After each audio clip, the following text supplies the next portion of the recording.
Pendant que la situation économique de la France se dégrade et que de plus en plus de Français ont du mal à boucler leur fin de mois, rien de mieux qu'un nouveau sujet d'actualité, minutieusement sélectionné par une minorité favorisée, mais surtout en manque de difficultés. Yaka Nakamura. Aya Nakamura. Alors comme vous pouvez le constater, nous sommes face à deux personnes nakamophiles, la nakamophilie et la difficulté à lire ou à mémoriser Aya Nakamura. La bonne nouvelle, c'est que ça se soigne avec un exercice simple. Il suffit juste de le prononcer 2 fois et vous êtes guéri. Aya Nakamura, Aya Nakamura. Bravo! Aya Nakamura est la chanteuse française la plus écoutée de l'univers. Ses défauts, avoir gardé sa personnalité dans une industrie où les artistes jouent souvent un rôle de composition, animer sa musique de français, verlan, argot et de code switching, qui est le fait d'utiliser des mots de différentes langues, et le pire de tout, elle est noire dans une industrie où les femmes de couleur qui réussissent sont rares. Ses qualités, elle est l'artiste féminine française la plus écoutée dans le monde, avec plus de 6 milliards de streams, 3 milliards de vues sur YouTube, en cumulant les deux, on est à plus de 9 milliards. Pour vous donner une idée, on est 8 milliards sur Terre actuellement. En 2023, elle est la seule femme dans le top 20 des meilleurs albums en France. Et elle a gagné la victoire de la musique de l'artiste féminine cette année. Dans une société française multiculturelle où le féminisme et l'émancipation de la femme sont légion, Aya en est une parfaite représentation. Elle est indépendante, pleine d'assurance, à l'aise avec son corps et a son propre univers musical accompagné d'une voix qui permet de l'identifier facilement. Et ça, Lancôme, marque de luxe française, l'a bien compris. Elle est leur nouvelle égérie mondiale. C'est parce qu'elle ne sait pas chanter, point barre. Le style musical est d'abord influencé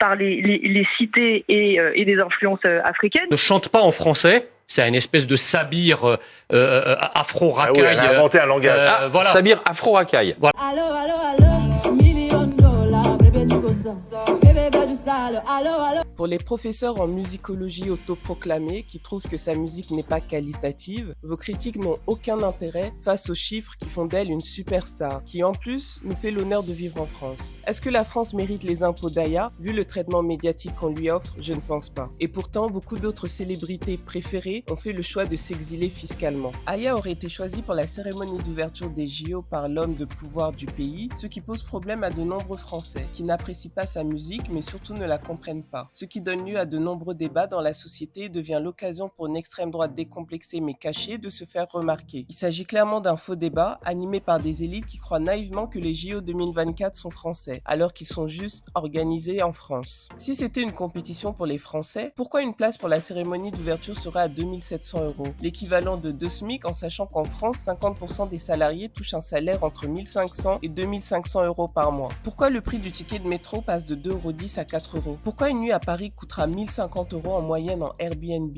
Pourquoi de nombreux propriétaires prévoient de chasser leurs locataires pour profiter de ces tarifs exorbitants? Tout simplement car c'est une compétition sportive internationale et c'est la plus grande manifestation sportive du monde. Et Aya est l'artiste française la plus écoutée au monde. Un peu de culture et de politique. En 1988, Noam Chomsky, célèbre linguiste américain, a écrit un livre sur la manipulation de masse à travers 10 principes qui permettent de faire oublier l'actualité et les promesses de campagne. L'un des principes qui nous intéresse aujourd'hui est la distraction. Afin de manipuler les gens, l'une des armes les plus puissantes est la distraction, qui déplace notre attention vers des nouvelles moins importantes ou insignifiantes et détourne notre intérêt des questions vitales qui passent en arrière-plan. Heureusement que le ridicule ne tue pas, sinon la polémique Aya allait être plus efficace que le bras de fer contre la Russie dans lequel on veut nous amener. Soyons réalistes, le monde aime la musique d'Aya, donc accueillons nos invités internationaux comme il se doit.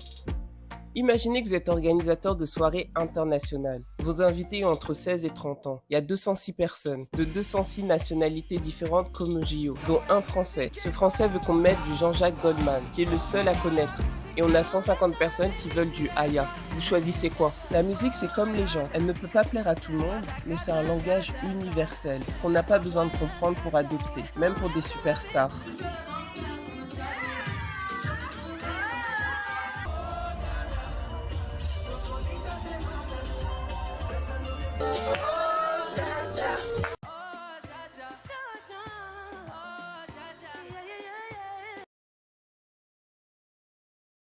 Dire que j'étais assez impressionné par Aya Nakamura parce que à part la musique de Daft Punk ou moi, bon, ou DJ Snake aussi, à l'étranger on n'entend jamais de trucs français. J'entends sa musique souvent dans les fêtes ou genre quand je fais des after parties, tout ça, et je trouve ça quand même impressionnant parce que pour les DJ comme DJ Snake ou moi ou Daft Punk, nous-mêmes on chante pas et donc c'est pas en français. Et de réussir à percer à l'étranger avec des paroles en français, c'est vraiment super impressionnant. Donc ouais, je pense que si je faisais une collab, ce serait sans doute avec elle. Ce serait une bonne idée d'ailleurs. En attaquant Aya, c'est l'image de la France qui se salit aux yeux du monde entier, en affichant publiquement et à l'international un racisme systémique de certains Français qui vivent dans une France qui n'existe plus depuis des décennies. Le meilleur exemple reste la Coupe du Monde de football 98 remportée par la France, qui a marqué les esprits grâce à une équipe black-blanc-beurre à l'image de la société multiculturelle, qui trouve son origine dans le choix de la France de coloniser des territoires qui ne lui appartenaient pas et qui font partie de son histoire d'hier, d'aujourd'hui et de demain. Face au débat national, des médias à l'étranger se sont saisis de l'affaire en soutenant Aya, preuve supplémentaire de sa légitimité, de son importance et de son statut de mégastar. Les JO n'ont même pas encore commencé, mais l'Hexagone brille déjà, par le racisme aux yeux de ses invités internationaux. 이후 인종차별 공격이 이어지고 있습니다. 말리 출신 프랑스 가수 아야 나카무라의 모습입니다. 최근 프랑스의 한 언론이 Grâce à cette campagne de dénigrement, Aya bat de nouveaux records. Femme française la plus connue de France, femme française la plus célèbre de l'univers. En attendant, n'ayons pas peur du ridicule. Allons apprendre la choré des JO. Elle nous sera utile pour toutes nos soirées franchouillardes. 10, 7, 8.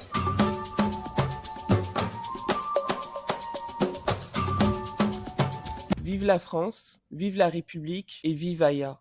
Le ciel bleu sur nous peut s'effondrer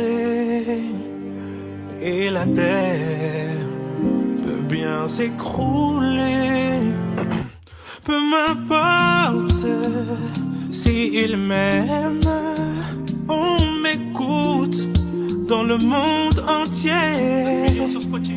Ils ont la bouche facile, ma couleur fascine. Je suis une hit machine, je veux de 10 sur 10.